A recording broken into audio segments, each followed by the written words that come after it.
Aujourd'hui, on va essayer de développer très rapidement sur ce qui se passe au Cameroun, ok? Je ne sais pas si vous êtes informés, mais il y a, euh, voilà, les continents. C'est le continent, non? Le continent.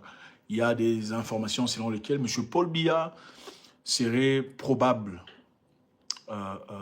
candidat à l'élection prochaine au mois d'octobre 2025.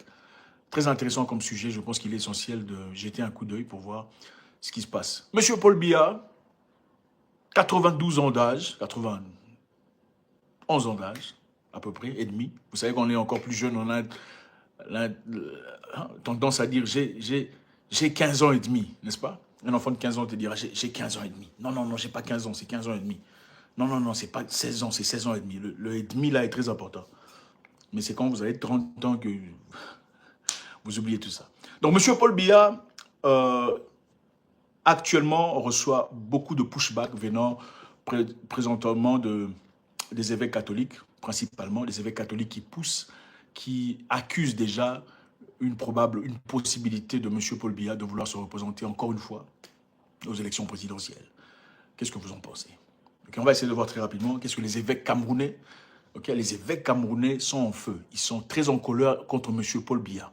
Parce que M. Paul Biya désire se présenter encore une fois, une 8e fois pour les élections. C'est-à-dire, ça fera de M. Paul Biya le président, en tout cas à la fin de son mandat, qui aura 98 ans ou 98 ans, n'est-ce pas? Félicitations, c'est Guinness World Record, n'est-ce pas? Hein? Guinness World Record, quand même. Est-ce qu'il faut dire non à M. Paul Biya ou pas? Puisqu'apparemment, le Cameroun, tout va bien au Cameroun, n'est-ce pas?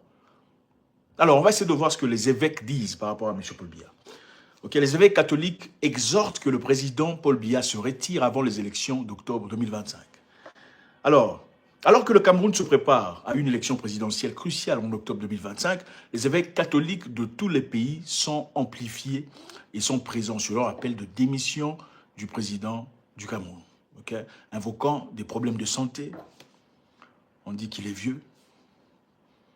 Est-ce que M. Paul Biya a des problèmes de santé? Il sait comment m'exprimer, il a parlé, n'est-ce pas? Il n'avait pas de béquille.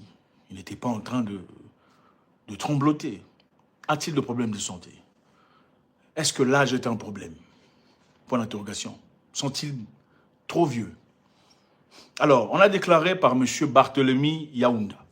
Barthélemy Yaounda est un évêque de l'extrême nord, de la région de Yagoua. Barthélemy, diocèse catholique de Yagoua. Il dit, pourquoi attend-on toujours que le président soit candidat? Pourquoi on s'attend toujours à ce que le président soit candidat? Donc, il est dérangé par le fait que le président soit toujours probable candidat à son élection. Il dit, assez, c'est assez. Il y a assez, c'est assez.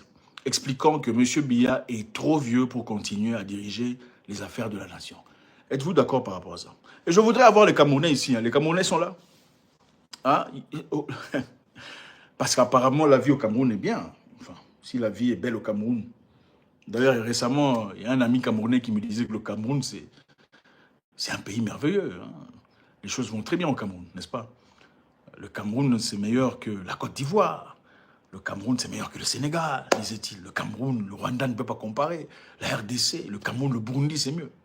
Bon, pourquoi on ne veut pas de Paul Biya? Si c'est Paul Biya qui fait du Cameroun meilleur que la RDC, meilleur que le Rwanda, meilleur que la Côte d'Ivoire. Point d'interrogation. Il faut quand même être un peu reconnaissant, n'est-ce pas? Si le Cameroun est mieux que tout ça, c'est-à-dire que M. Paul Biya a joué un rôle très important. On est ensemble, non? Alors pourquoi on ne veut plus de M. Paul Biya? Pourquoi faut-il changer ce qui fonctionne? Soit il faut dire la vérité, soit le Cameroun va bien, ou le Cameroun ne va pas bien. Si on dit, nous, on est le continent, tu sais que M. Paul Biya fait un beau travail, n'est-ce pas? Le continent, tu ne peux pas comprendre la vie au continent. C'est-à-dire que M. Paul Biya est bien pour le Cameroun, n'est-ce pas? On ne change pas l'équipe qui gagne. Alors les évêques disent assez, c'est assez. Donc trop, c'est trop. M. Paul Biya est trop vieux. Mais si monsieur est vieux et que le Cameroun, c'est le continent, pourquoi il faut enlever le vieux? Il faut laisser les vieux. Donc il fait un excellent travail. Alors pourquoi on accuse M. Paul Biya de probablement vouloir se représenter encore une fois aux élections? C'est parce que dans son discours, okay, comme le font généralement les présidents de la République. Son discours de Nouvel An à la Nation, le président a laissé entendre, d'après les évêques, okay, qu'il avait toujours l'intention de rester au pouvoir. Monsieur le Président n'a pas dit clairement qu'il voulait rester au pouvoir, mais d'après les évêques, il a laissé entendre qu'il voulait rester au pouvoir. Alors les évêques sont venus de tout feu. Mais si on a des églises, on a des paroisses, on a des routes, parce qu'apparemment il y a des routes au Cameroun, n'est-ce pas? Des routes asphaltées, les hôpitaux fonctionnent bien, il y a de l'eau dans chaque maison, il y a le courant, il y a le boulot. Mais pourquoi il faut déranger M. Biya? Il faut le laisser tranquille. Il faut laisser M. Biya tranquille, parce que le Cameroun, c'est le continent. Tu ne peux pas comprendre le continent. Le continent, c'est un grand pays. C'est mieux que le Rwanda, c'est mieux que la Côte d'Ivoire. D'ailleurs, la Côte d'Ivoire doit s'améliorer par rapport au Cameroun. Le Sénégal n'a rien face au Cameroun. Le Congo-Brazzaville, n'en parlons même pas. Mais si le Cameroun est grand, c'est que Paul Biya est grand. Donc il faut laisser Paul Biya tranquille, je suppose, n'est-ce pas? Alors, les évêques continuent. Okay? L'évêque Samuel Klada. Avant d'aller chez l'évêque Samuel Klada, il faut comprendre un tout petit peu. Le terme au Cameroun, c'est 7 ans. On devient président pendant 7 ans. Après 7 ans, je pense qu'ils ont copié chez les Français.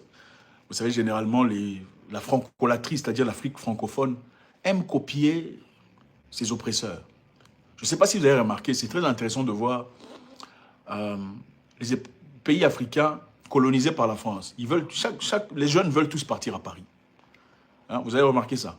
Les jeunes africains issus des colonies françaises veulent tous partir à Paris. Donc s'il n'est pas encore à Paris, c'est comme s'il n'a jamais été à la Mecque. C'est quand même bizarre. Vous verrez aussi les Nigérians veulent tous partir à Londres. C'est une maladie difficile à comprendre. Mais on va essayer de continuer pour voir. M. Paul Biya a 91 ans et au pouvoir depuis 42 ans. C'est-à-dire qu'il est au pouvoir depuis avant la naissance d'Ibrahim Traoré. Donc M. Traoré n'a rien à dire à M. Biya. Hein, parce que Traoré au pouvoir, Traoré est né après que M. Biya fut déjà au pouvoir. Donc il a beaucoup d'expérience. Okay? Et en 2025, il est deuxième président au pouvoir en Afrique, après Teodoro Obiang Nguema. Donc ça, ce sont ses amis. Maintenant, la question est pourquoi il faut déranger M. Paul Biya? Parce qu'en réalité, il n'est pas aussi mal que ça. Au-dessus de Paul Biya, il y a aussi Hassanal Bouaka, qui est le premier ministre de Brunei. Il est là depuis 1967. M. Paul Biya n'est que là depuis très récemment. Il y a aussi Karl VI, Gustave de la Suède, c'est le roi. Il est là depuis 1973 ou 73. Donc M. Paul Biya n'est pas aussi vieux que ça, en fin de compte. Si quelqu'un fait des choses bien, il faut le changer, il faut l'enlever. Hein? Le président Kadhafi était là pendant longtemps, il a amélioré son pays. La Libye était un pays sec, il n'y avait pas d'eau à boire, il n'y avait pas de conditions, il vivait dans des... C'était l'horreur. M. Kadhafi est arrivé, il a fait une irrigation comme jamais dans le passé. Le plus grand projet d'irrigation dans le monde, c'était en Libye. La vie des Libyens a changé, les gens ne se plaignaient pas, ce n'était pas une démocratie. Jamais les Libyens ne sont plaints. Ce qui s'est passé en Libye, c'était quelque chose de manigancé depuis l'Europe. Donc si le continent, c'est le continent, c'est vraiment le continent. Tout le monde doit aspirer à aller au continent, au moins copier le continent. Parce que le continent, c'est la tête. Le continent, c'est très intelligent. Le continent est doué. Le continent est riche. Les continentais ou les continentains sont des gens très évolués.